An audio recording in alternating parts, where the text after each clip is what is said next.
Hey biologists, welcome back. It is our last chapter about our body systems. We are going to talk about the nervous systems. In particular, we are going to talk about the anatomy and function of our brain. But first, can I ask you a question? Can you clap your hands? Can you tell me your middle name? So doing those things took a lot of brain activity, actually.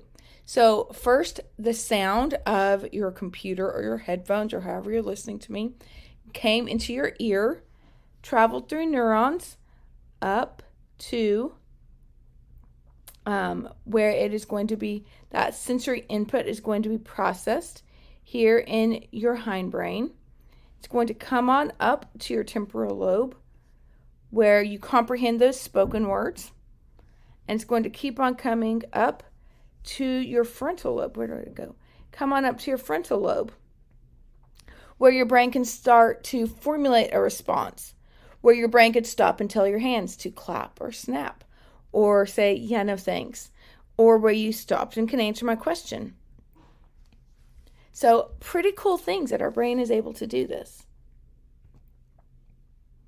I hope before you get into this that you recall what we talked about in our last chapter, the structure and function of the parts of a neuron, how action, potential, propagation, and neuron identity result in information transfer, and you should be able to describe neurotransmitter function at synapses before even starting this. If you don't, stop this lecture video, go remind yourself of those, and then come back to it. Okay, so now let's come on in. So if we look across the animal kingdom, most animals have some sort of a nervous system. Peripheral doesn't have any sort of tissues, including any sort of nervous tissues, but not long after that, we start to see some sort of nervous system. By the Cambrian explosion, if you need to pause and remind yourself what is the Cambrian explosion, please do. By that point, we had specialized nervous systems to allow animals to sense their environment, to somehow be able to tell what's going on with them, and then be able to respond to that. If we look at something like a cnidarian, a hydra, they have a nerve net. So they don't actually have a brain, but they do have kind of diffuse neuronal cells. If we look at something radial like a sea star, it's got a nerve ring that takes nerve cells out to the ends of its body segments. And then in bilateral organisms, we typically have something that is a brain or resembling a brain. You can see this planarian, this flatworm, has a brain here, and it has ventral cords traveling down its sides of its body. This leech, which is an annelid, it's a segmented worm. It has a brain and a ventral nerve cord. Ventral, I hope you remember that, means down its belly. This is not a back. This is not a spine. Insects, chitons and squid are going to have ventral nerve cords. And then the salamander has a dorsal nerve cord going down its backbone. In vertebrates, our nervous system is divided into two parts, the CNS and the PNS.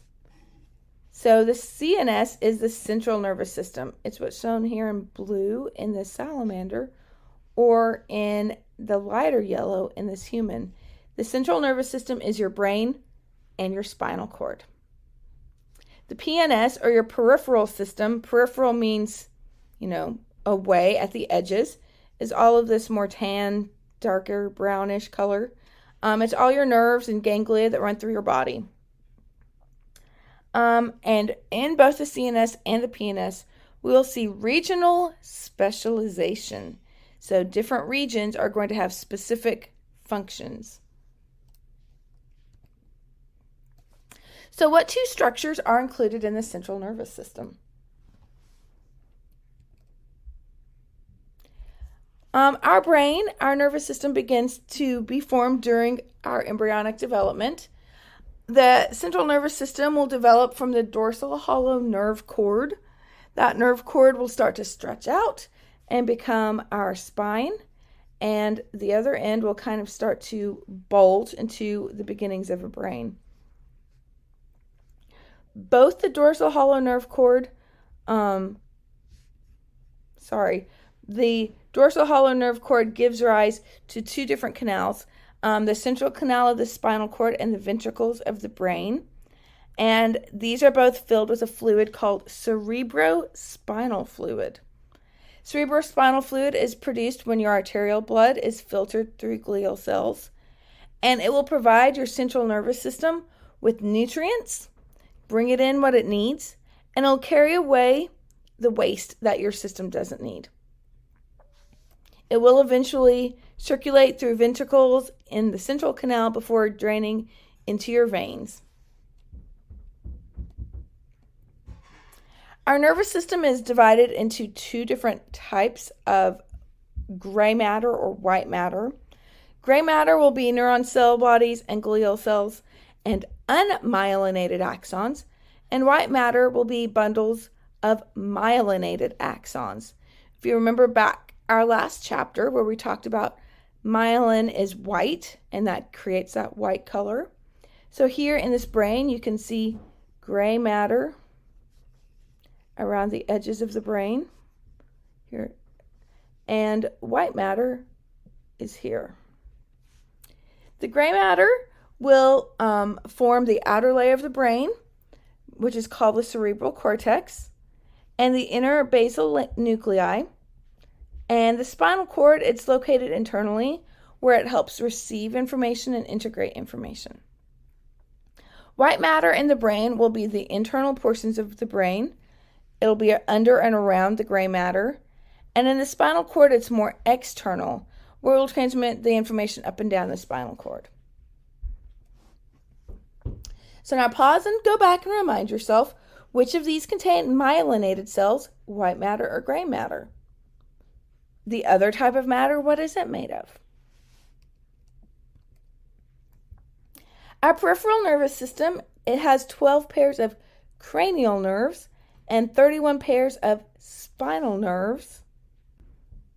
Your cranial nerves are going to be found here in your head, your cranium, and your spinal nerves will be here attached to your spine. Your nerve bundles will have individual peripheral nerve cell axons. These are usually going to be myelinated, normally made of white matter. And your ganglia are masses of neuron cell bodies in your peripheral nervous system. This is usually what gray matter is made of.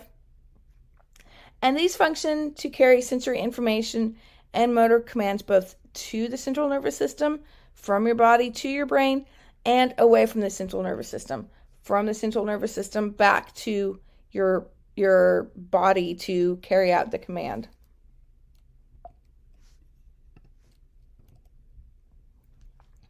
We also have reflexes. Reflexes are pretty rapid. They're unconscious. So when the doctor, taps your knee with his, Okay, so when your doctor is testing your reflexes with his reflex hammer, he'll tap just under your kneecap here, and your leg will typically just reflexively shoot out. This isn't conscious. It's pretty rapid. It's a reflex is just an automatic response to that stimulus. So it travels through a very simple pathway. It doesn't even make it to your brain. Your receptor in your knee will detect that stimulus, and the neuron will take it to the central nervous system, to your spine, and then the neurons there will receive the signals, and then it'll exit through your efferent neurons, and then your effector will move away from the stimulus, kick your knee, kick your leg.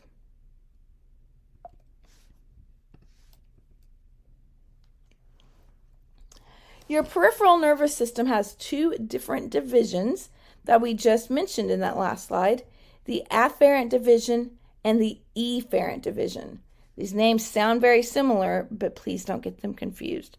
The afferent division are the receptors, your sensory structures, your eyes, your ears, your taste buds that detect stimuli and take that information to an afferent neuron, which takes information toward the CNS. So it is this side of the slide. A stimulus triggers a receptor, triggers an afferent receptor, carries it to the central nervous system.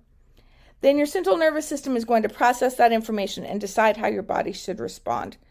And the efferent neurons will carry it from your central nervous system back to your body. So after your brain has decided, or your spine has decided what it needs to do, your efferent neurons carry it back away. So E for efferent, E for exit. It's exiting the central nervous system. And then we'll come on and say either control your skeletal muscles, or cause your body to start digesting something, or to stop doing something. You'll have some sort of body response. Most nerves are going to have both afferent and efferent neurons in them. So your nerves are bundles of neurons, so they will both be carrying information to the central nervous system and also receiving messages coming back from the central nervous system. Which of these describe the afferent nervous system? Does it involve senses using chemical receptors such as taste and smell, but not hearing, touch, or sight? Does it involve unmyelinated but not myelinated ganglia? Does it involve information moving from the central nervous system to the peripheral nervous system? Does it involve information moving from the PNS to CNS? Or is it carrying a message from the brain to direct muscle tissue to contract? Pause, find your answer, and make sure you've answered that. Your efferent division, you can see, is divided into some different things here. The somatic nervous system and the autonomic nervous system. The somatic nervous system, or your motor system, will control voluntary skeletal muscle activity. So you see a ball coming and you kick it. You are voluntarily moving your muscles to do something. So this is primarily responding to external stimuli. Your autonomic nervous system is more involuntary muscle contraction, glandular activity, more responding to internal stimuli. In your autonomic nervous system, it's divided into two different systems that work antagonistically with each other. Antagonistically means that they are kind of fighting against each other. This should be your sympathetic nervous system and your parasympathetic nervous system. So your sympathetic division, even though it sounds like, oh, it's so sweet and sympathetic, it is a high stress, fight or flight, like intense. Your heart rate's going to start accelerating. You'll stop digesting as you're turning all of your body is going to turn into like run away from the tiger and not stop and digest your food. You'll release adrenaline. You'll see all of these things. Dilating pupils of the eye, inhibit salivary gland secretion, relax the bronchi of the lungs. You'll start breathing faster, heart beating faster. Inhibits stomach and intestines, pancreas. Stimulates glucose release from the liver and inhibits the gallbladder. So that glucose is going to be kicking in, giving energy for your muscles to run from that tiger.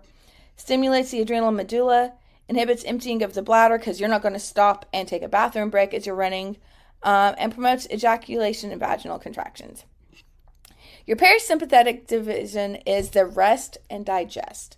Hopefully, most of the time, you're in this parasympathetic division, because this sympathetic division is high stress on your body. You don't want to live under that stress all the time. So you want to stay under this parasympathetic, where it constricts pupils of the eye, stimulates salivary gland secretion, constricts bronchi in the lungs, slows down your heart rate, stimulates activity of the stomach and intestines. You're digesting your food. You're resting and digesting. Stimulates activity of the pancreas and the gallbladder, promotes emptying the bladder, and promotes erection of genitalia. So you'll increase your digestive and urinary systems and reduce your heart rate to a more safe level for your body to be at a more constant time. Sometimes also you'll see the enteric thrown in as a part of the autonomic nervous system, which controls digestion. Which division of the autonomic nervous system would likely be activated if a student learned that an exam she had forgotten about would start in 5 minutes. Okay, when you come back, we'll start talking about glia cells and move on into our central nervous system. So I'll see you shortly. Bye, biologists.